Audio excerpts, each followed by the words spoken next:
ધોરણ 8 સ્વ અધ્યયન પોથી ભાગ 1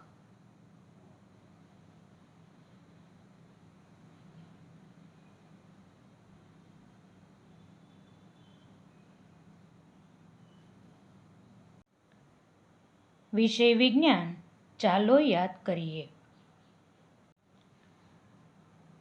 પાના નંબર 67 પરનો મહાવરો જોઈએ.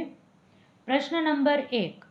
નીચે આપેલા પદાર્થોને તે ચુંબક વડે આકર્ષાશે કે નહીં તેના આધારે વર્ગીકૃત કરો. અહીં અમુક પદાર્થો આપણને આપેલા છે. તે ચુંબક વડે આકર્ષાશે કે ચુંબક વડે આકર્ષાશે નહીં તે રીતે આપણે વર્ગીકરણ કરવાનું છે. કયા કયા પદાર્થો ચુંબક વડે આકર્ષાશે? સોય, પિન, ચુંબક, લોટમાં પડી ગયેલો 1 રૂપિયાનો સિક્કો. કયા કયા પદાર્થો ચુંબક વડે આકર્ષાશે નહીં?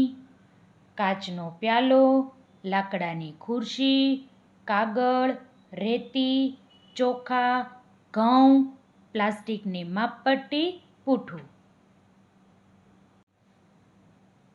પ્રશ્ન 2. નીચે આપેલા પદાર્થોનું વિદ્યુતના સુવાહક અને અવાહક પદાર્થોમાં વર્ગીકરણ કરો.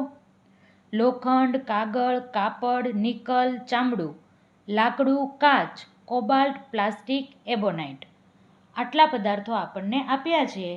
તેને આપણે વિદ્યુતના સુવાહક અને વિદ્યુતના અવાહકમાં વર્ગીકૃત કરવાના છે. વિદ્યુતના સુવાહકમાં આવશે લોખંડ, નિકલ, કોબાલ્ટ. વિદ્યુતના અવાહકમાં આવશે કાગળ, કાપડ, ચામડું, લાકડું, કાચ, પ્લાસ્ટિક, એબોનાઇટ. પ્રશ્ન 3. વર્ગીકરણ કરો. ઉલટાવી શકાય તેવા ફેરફારો, ન ઉલટાવી શકાય તેવા ફેરફારો. સૌથી પહેલાં જોઈએ ઉલટાવી શકાય તેવા ફેરફારો ક્યાં ક્યાં આવશે? પાણીમાંથી બરફ બનવું, પાણીમાંથી વરાળ બનવી. આ બંને ફેરફાર એવા છે જે ઉલટાવી શકાશે. ન ઉલટાવી શકાય તેવા ફેરફારો ક્યાં ક્યાં આવશે?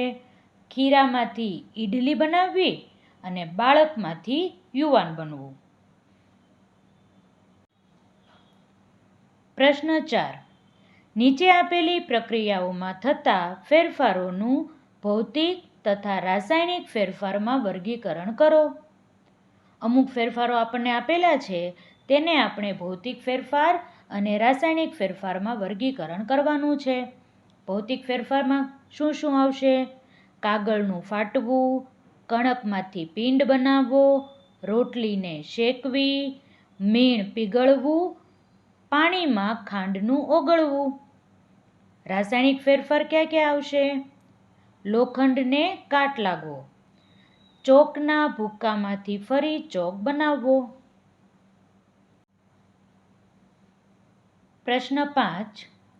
નીચે આપેલા પદાર્થોનું ઉષ્માના સુવાહક અને ઉષ્માના મંદવાહક અથવા તો અવાહકમાં વર્ગીકરણ કરો. 2 ભાગ પાડીએ. એક બાજુ ઉષ્માના સુવાહકો લખીએ, એક બાજુ ઉષ્માના મંદવાહકો અથવા તો અવાહકો લખીએ. લાકડાની પટ્ટી મંદવાહકમાં આવશે. ધાતુનો સળિયો સુવાહક, રબર મંદવાહક, સ્ટીલની ચમચી સુવાહક, દીવાસળી મંદવાહક, પરિકર સુવાહક, પ્લાસ્ટિકની પેન મંદવાહક, ચામડાનો પટ્ટો એ પણ મંદવાહક. તો ઉષ્માના સુવાહકો ક્યાં ક્યાં મળ્યા આપણને? ધાતુનો સળિયો, સ્ટીલની ચમચી, પરિકર. અને ઉષ્માના મંદવાહક અથવા તો અવાહક લાકડાની પટ્ટી, રબર, દીવાસળી, પ્લાસ્ટિકની પેન, ચામડાનો પટ્ટો. પ્રશ્ન 6. નીચે આપેલા પર્ણોમાં રહેલ શિરાવિન્યાસના આધારે વર્ગીકરણ કરો. અહીં અલગ અલગ પ્રકારના પર્ણ આપણને આપેલા છે. તે કેવો શિરાવિન્યાસ ધરાવે છે તે આપણે કહેવાનું છે. આપણે જાણીએ છીએ પર્ણને ફાડતા પર્ણ આડું ફાટે તો તે જાલાકાર શિરાવિન્યાસ ધરાવે છે તેમ કહેવાય, અને પર્ણને જો ફાડીએ અને સીધું પર્ણ ફાટે તો તે સમાંતર શિરાવિન્યાસ ધરાવે છે તેમ કહેવાય. ચાલો જોઈએ. આસોપાલવનું પાન. આસોપાલવનું પાન છે એ આપણે ફાડીએ તો આડોળું ફાટશે, તેથી આપણે કહી શકીએ આસોપાલવનું પાન જાલાકાર શિરાવિન્યાસ ધરાવે છે. એવી જ રીતે કમળનું પાન એ પણ જાલાકાર શિરાવિન્યાસ ધરાવે છે. ઘઉંનું પાન, ઘઉંના પાનને આપણે ફાડીએ તો તે સીધું ફાટશે, તેથી આપણે કહી શકીએ તે સમાંતર શિરાવિન્યાસ ધરાવે છે.